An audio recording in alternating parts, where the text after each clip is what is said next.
Today's exercise tutorial is the kettlebell swing. So this is a fantastic exercise to strengthen the posterior chain. It's all the muscles on the rear part of the body, the ones you can't see. It's your hamstrings, your glutes, your lower back, your upper back, as well as all of those core muscles. Another huge side benefit of the kettlebell swing is that it is akin to doing cardiovascular training. So doing swings and doing them correctly will raise your heart rate super quickly. So rather than go for a long run, beating up all of your joints, if you can do the kettlebell swing correctly and with a lot of power, you will get a fantastic cardio response from it as well. So I'm going to show you two different ways to start the kettlebell swing.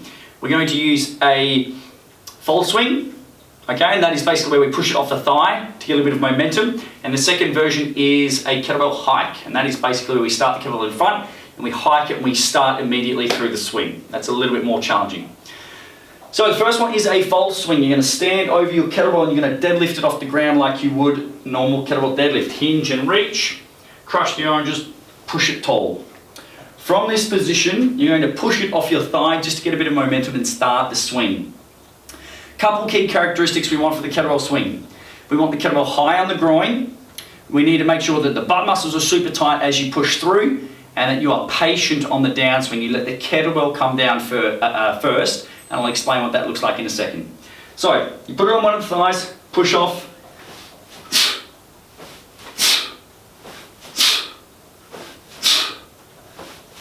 When you finish, hips go back and the kettlebell goes forward. So that's the fold swing. That's one way you can start the kettlebell swing. The kettlebell needs to stay high on the groin. If the kettlebell starts coming low, down towards the ground, it starts to place a tremendous amount of pressure on the low back. So the closer it is to your center of mass, your hips here, the less pressure it places on that low back and that lumbar spine, which is what we want. So it means that your hands and basically your forearm is going to be right up against the groin. Okay, get comfy there. And then you're going to project the hips forward aggressively so the hands are passive at the top. We don't want to lift with the arms, we want the hips. These muscles here, your glutes, to project the weight forward. Okay? Second version is a kettlebell hike.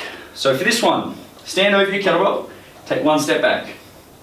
Hinge and reach straight ahead for the kettlebell. You're going to rock it onto its heel and think of breaking the handle so you're always a tuck. From here, with straight arms, you're going to hike the kettlebell up and then you're going to project it forward via a kettlebell swing.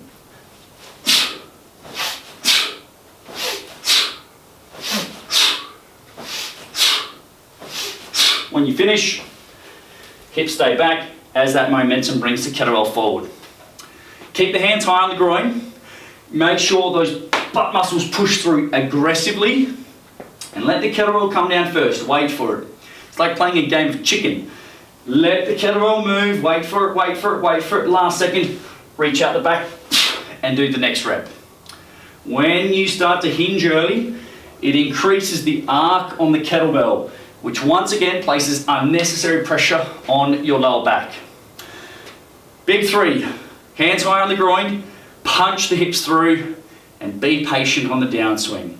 Last look, I'll go through 5 reps using the kettlebell hike method. One step, hinge and reach.